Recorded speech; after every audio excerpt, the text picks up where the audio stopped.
As a స్పోర్ట్స్లో just మాకు అనేది ఏంటంటే కంట్రీకి ఆడుతుంటే కంట్రీకి గెలిపాలని ఉంటుంది ఏ మ్యాచ్ అన్నా. So at the right moment right టైంలో ఆపర్చునిటీ వచ్చింది. So I'm feeling so great that I have done something for country. Pressure ఎలా ఫీల్ అయ్యారు మీరు? లాస్ట్ 20 రన్స్ కి 3 వికెట్లు పడిపోయినాయి ఇండియాకి. సో చేజింగ్ ఉంది దట్టు పాకిస్తాన్ మీద. సో చాలా ప్రెషర్ ఉంటుంది పాకిస్తాన్ మీద. అంటే బేసికల్లీ మనకి వాళ్ళకి ఒక దాయదుల పోర్ లాగా ఉంటుంది. సో ఆ సిచ్యువేషన్ లో మీరు బ్యాటింగ్కి వెళ్ళారు, ఎలా అనిపించింది?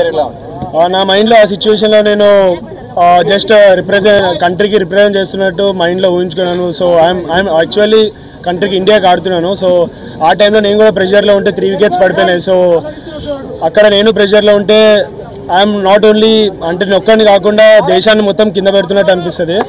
సో ఆ టైంలో నేను అదే ఉంచుకున్నాను, దేశాన్ని ముందు తీసుకుని ఈ టైంలో నేను స్టెప్ ఇన్ చేయాలి, లేదంటే మొత్తం హోల్ కంట్రీ వినో పాకిస్తాన్ హౌ హార్డ్ అంటే వాళ్ళు ఎంత గట్టిగా వస్తున్నారు మన మీద అని. సో ఆ టైంలో నన్ను నేను బ్యాక్ చేసుకుని కంట్రీని ఒకసారి మైండ్లో పెట్టుకుని ఆడా. మీ వరుసగా 3 వికెట్లు పడ్డ తర్వాత మీ ప్లాన్ ఆఫ్ యాక్షన్ ఏ విధంగా ఉండే? టీం నుంచి మీకు ఎట్లాంటి ఏమైనా సూచనలు వచ్చాయి? మీరు అప్పుడు ఎట్లా ఆడాలనుకున్నారు అసలు? జస్ట్ నేను ఒకటే ఆ టైంలో జస్ట్ కంట్రీకి చెప్పాను కదా, జస్ట్ కంట్రీని గెలిపించాలి, కంట్రీని ఊహించుకుంటేనే ఆ సిచ్యువేషన్ వాళ్ళు హార్డ్ వచ్చారు నా మీద, పాకిస్తాన్ వాళ్ళు చాలా హార్డ్ వచ్చారు.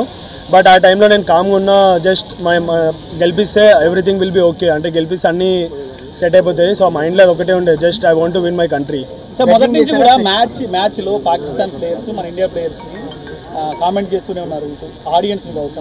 దీనికి సంబంధించి ఏం చెప్తారు? ఈ మ్యాచ్ ద్వారా సమాధానం అనుకోవచ్చా స్లెడ్జింగ్ పైన? అఫ్ కోర్స్ పాకిస్తాన్ అంటే ఈ మన ఆపరేషన్ సింధూర్ తర్వాత ఇంకా చాలా హార్డ్గా వచ్చారు వాళ్ళు మా మీద. మేము ఆడేది game, it's just a sport. So ఆ టైంలో ఎమోషన్స్ తీసుకుని ఆడితే స్పోర్ట్ ఆడలేము. సో ఆ టైంలో నేను కామ్గా ఉండి ఐఎమ్ సో పేషెన్స్ చాలా అన్నారు, చాలా విధంగా చాలా చెప్పారు. బట్ కెమెరా ముందు అవన్నీ నేను ఇప్పుడు చెప్పలేను. బట్ ఆ టైంలో నేను కామ్గా ఉండి రిజర్వ్ ఉండి ఐ నో ఓన్లీ బ్యాట్తోనే మనం గెలిపిస్తే ఎవ్రీథింగ్ విల్ బి అంతా ఇంకా కామ్గా అయిపోతారు వాళ్ళు. లాస్ట్ ఓవర్ అంటే వరల్డ్ క్లాస్ బౌలర్ ఏమనిపించింది, ఎట్లా ఉంది అంటే ఏమనిపించింది లాస్ట్ ఓవర్ చేసే ముందు? World class bowler of course, but ఆ టైంలో నేను నన్ను అనుకున్నా I'm the best player. India is always best. India is far అన్నిటికన్నా చాలా పైన ఇండియా అనేది. సో ఒకసారి నేను ఇండియాకి ఆడుతుంటే ఇవన్నీ బెస్ట్ బౌలర్ ఇలా చేస్తాడు అలా చేస్తాడు నా మైండ్లో ఏం లేదు. ఓన్లీ ఆ టైంలో ఓన్లీ ఒక కంట్రీ వచ్చింది, just I want to win the game అంతే. అంటే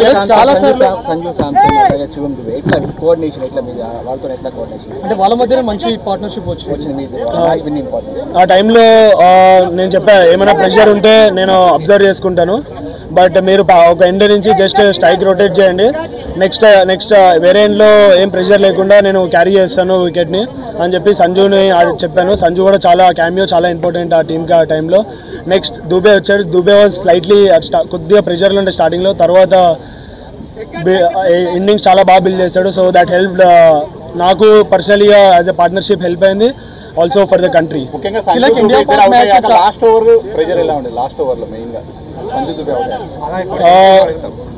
సారీ లాస్ట్ ఓవర్లో మెయిన్గా ప్రెజర్ ఎలా ఉంటుంది? సంజు దుబే అవడానికి లాస్ట్ ఓవర్ చాలా ఇంపార్టెంట్.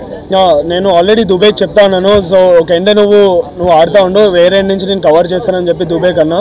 బట్ దుబే అవుట్ అయ్యాడు, బట్ నేను స్టార్టింగ్ నుంచే కాన్ఫిడెంట్ ఉండే I will finish the game అని. So yeah, by God grace I have done it. Like India Pak match ఇదేం కొత్త కాదు, చాలాసార్లు మనం వైరల్ ఉన్నప్పుడు చూసాం. కానీ ఈసారి చాలా సైన్స్ చూసాం, ఫ్లైట్ పడిపోయినట్టు కానీ మిజైల్స్ వచ్చినట్టు కానీ, ఈవెన్ దానికి అపోజిట్ రియాక్షన్స్ కూడా మన టీమిండియన్ ప్లేయర్స్ నుంచి చూసాం. సో ఇదంతా ఎట్లా ఉండేది అంటే ఇదేమన్నా మీకు ప్రెషర్ క్రియేట్ చేసిందా, లేకపోతే ఆటను గేమ్ని ఏమైనా డిస్టర్బ్ చేసిందా? ముందు వాళ్ళే స్టార్ట్ చేశారు పాకిస్తాన్ నుంచి. అదే ఇండియా పాకిస్తాన్ మ్యాచ్లో ఇది ఓకే, బట్ ఆపరేషన్ సింధూర్ తర్వాతనే కొద్దిగా హార్డ్గా వచ్చారు వాళ్ళు మా మీద. బట్ మేము ఆడేది చెప్పాను కదా మళ్ళీ స్పోర్ట్. సో స్పోర్ట్ని ఎమోషన్స్తో కనెక్ట్ చేసి ఆడితే అవ్వదు. సో జస్ట్ నేను స్పోర్ట్ని ఏ విధంగా ఆడాలో ఆ విధంగా స్పోర్ట్లో ఆడి we have replied in a good way to them. Pakistan match అంటే మొదటి నుంచి విరాట్ కోహ్లీ ఇప్పుడు విరాట్ కోహ్లీని తిలక్ రీప్లేస్ చేశారు అనేటువంటి మాట ఎక్కువగా వస్తుంది, మీ కామెంట్? ఫస్ట్ ఆఫ్ ఆల్ నాకు చాలా హ్యాపీగా ఉంటుంది. సచ్ ఏ లెజెండ్ విరాట్ భాయ్ అనేది is an global star. So చిన్నప్పటి నుంచి యాజ్ నాకు కూడా కాదు చాలా ఇండియాకి ఇన్స్పైర్ చేశారు. సో అట్లాంటి మంచితో నన్ను పోలిస్తారంటే నాకు చాలా ప్రౌడ్. బట్ నా ఐఎమ్ హ్యాపీ దట్ నేను ఇండియాకి ఏషియా కప్ గెలిపించా. బట్ నేను క్రికెట్ స్టార్ట్ చేసింది వరల్డ్ కప్ 2011 వరల్డ్ కప్ గెలిపించిన తర్వాతనే క్రికెట్ స్టార్ట్ చేశా. బట్ ఈ జనవరిలో వరల్డ్ కప్ వస్తుంది. సో అది నా అసలేమో వరల్డ్ కప్ గెలిపించిన తర్వాతనే నాకు నిద్ర వస్తుంది. మ్యాచ్ అయిపోయిన తర్వాత షేక్ హ్యాండ్స్ ఇవ్వడం స్పోర్టింగ్ స్పిరిట్. బట్ ఈ పెద్ద డిస్కషన్ అయింది. పెద్ద డిస్కషన్ అవుతుంది దేశంలో వరల్డ్ వైడ్. ఎట్లా దీని అంటే మీరు ముందే అనుకున్నారా? టీమ్ మేనేజ్మెంట్ ఏమైనా మీకు చెప్పిందా? అలా ఏం లేదు. సో ఆ మూమెంట్లో అలా అయింది. సో జస్ట్ ఫ్లోలో వెళ్ళాము. అదేమి మాకు ఇలా చేయాలి అని ఏం లేదు. బట్ మనకి ముందు తెలిసింది కదా, ముందు వార్ అయినప్పుడు తెలిసింది. So just we want to give respect for our country, అంతే. ఇంకా దాన్ని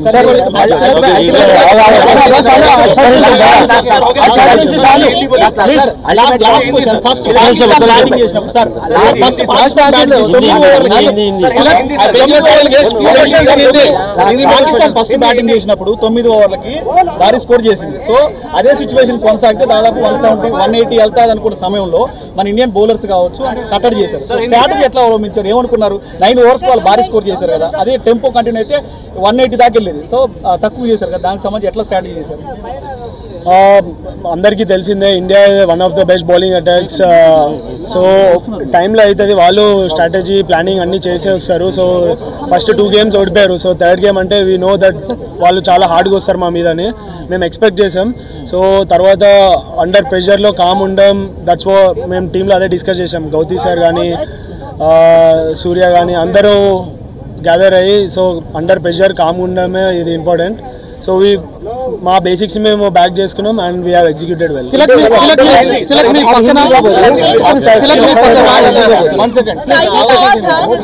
सूर्य कुमार ने बात कही कि वो कॉम्पिटिटर ही नहीं है, टॉप 2 के प्लेयर टीम जो है कम्पीट कर रही थी.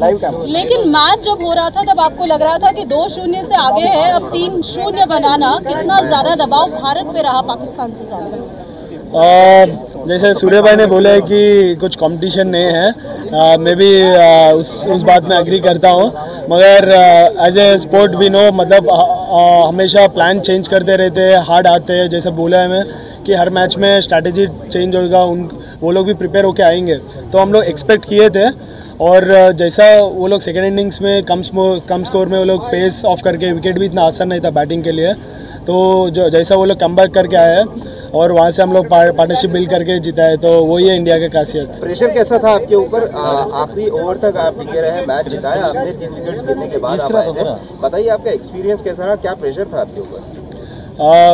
प्रेशर तो ऑफकोर्स नर्व्स तो बहुत रहते हैं बॉडी में, बहुत कुछ चल रहा था दिमाग में. तो मैं ऐसी एक चीज़ पहले भी बताया, अभी भी वही बताता हूँ, देश हमेशा आगे है और अपना इंडिया सबसे बहुत ऊपर है. तो मेरा माइंड में और दिल में वही लग रहा था कि जो भी करूँगा मैं, कुछ भी करूँगा, पूरा देश के लिए पूरा जान दे दूँगा. तो वही दिमाग में चल रहा था. तो उस समय मेरे को क्या क्या ज़रूरत है, अगर मैं प्रेशर में आ गया तो देश को नीचे करूँगा, खुद को नहीं, देश को. और इतना 140 करोड़ लोग, सब लोगों को मैं नीचे कर रहा हूँ. तो वो सबको मैं लेकर जाने के लिए मेरे खुद को उस समय काम रहना, जो बेसिक्स बचपन से मैंने सीखा हूँ, मेरा जो कोचेस है बचपन से मेरे को ये आदत की है. तो मैं वो सब चीज़ काम रह के दिमाग में सोचा और एग्जीक्यूट किया. पाकिस्तान की आदत है कि हमेशा वो डिस्ट्रैक्ट करने की जब बात करते हैं तो भारत पाक के मैच में तो अक्सर देखा जाता है, लेकिन ये वाले में ऑपरेशन सिंदूर के बाद बहुत ही ज़्यादा हाई वोल्टेज रहा, पहले के 2 मैचेस भी और अब तीसरे मैच में. किस तरह की स्लेजिंग रही या फिर किस तरीके से प्रेशर आपके ऊपर बनाने की कोशिश की गई सेकेंड इनिंग्स में? तो खास कर ज़्यादा था, जैसे पहले 3 विकेट भी हो गए थे, जल्दी हो गए थे, तो उसके बाद और थोड़ा हार्ड होने चालू हुआ. तो उस समय मैं ही बैटिंग में था, तो थोड़ा सा ऊपर ज़्यादा मेरे ऊपर आए थे. तो जैसे मैंने बोला है कि अपन उस समय बात करके कुछ दूसरा शॉट मार के कुछ भी किया तो अपना देश को ही नीचे कर रहे. तो बस मेरे को हमेशा बोलता हूँ कि मेरे को मैचेस जिताना है. तो मैचेस जिताने के लिए बोलने के लिए आसान है, मगर उस समय क्या क्या ज़रूरत है ये सब चीज़ मैंने बोला. काम रहना है, बेसिक्स को फॉलो करना है, ज़्यादा जवाब नहीं देना है. तो मैच के बाद मैंने जो भी बोलना है अच्छे से बोला है, मगर मैच के बीच में नहीं बोला है. तो डिस्ट्रैक्ट करने की कोशिश हमेशा पाकिस्तान करता है खिलाड़ियों को किसी न किसी तरह. तो क्या आपके साथ भी इस तरह का रवैया आता है या पाकिस्तानी खिलाड़ियों द्वारा? सॉरी डिस्ट्रैक्ट करने की कोशिश जो है वो पाकिस्तानियों द्वारा की जाती है, तो क्या आपको भी इस बार इस मैच के वक्त खासकर जब आप बैटिंग कर रहे थे तो क्या उस वक्त में आपको किसी तरीके से डिस्ट्रैक्ट करने की कोशिश की गई थी उनके द्वारा? हाँ जी, मतलब हुआ था, बहुत कुछ हुआ था। मैं अभी वो कैमरे में नहीं बता सकता हूँ। चलते रहता है बैट्समैन और बॉलर के पीछे, और खासियत इंडिया पाकिस्तान मैच में तो बहुत चलता है, तो वो सब पार्ट ऑफ द गेम है, चलता है। मगर जैसा मैंने बोला है कि गेम के बीच में करने का थोड़ा बहुत होता है, वो बोल लिए हम लोग, मगर जो असली रिप्लाई होता है जब मैच जीत के बैट से ही जवाब सबसे अच्छा होता है, तो मेरे को वही करना था और वो करके मैंने उनको बताया।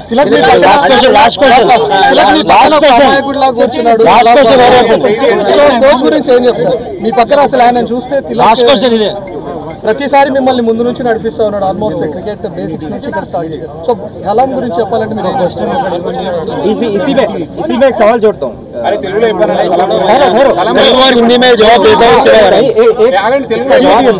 कुछ लोग इसको ना हिंदुस्तान और पाकिस्तान, हिंदू मुस्लिम भी करते हैं, देश में हो या देश के बाहर हो। तो सलाम साहब आपके कोच हैं, तो किस तरह आप इस तालमेल को देखते हैं, जुगलबंदी को देखते हैं? నాకు చిన్నప్పటి నుంచి అంతా అతనే చిన్నప్పటి నుంచి స్టార్ట్ చేసేది. నేను లీగల్ క్రికెట్ అకాడమీలో నాకు సలాం భయాష్ ఇంకా పృథ్వీ అన్న చిన్నప్పటి నుంచి నాతో కలిసి ఉన్నారు.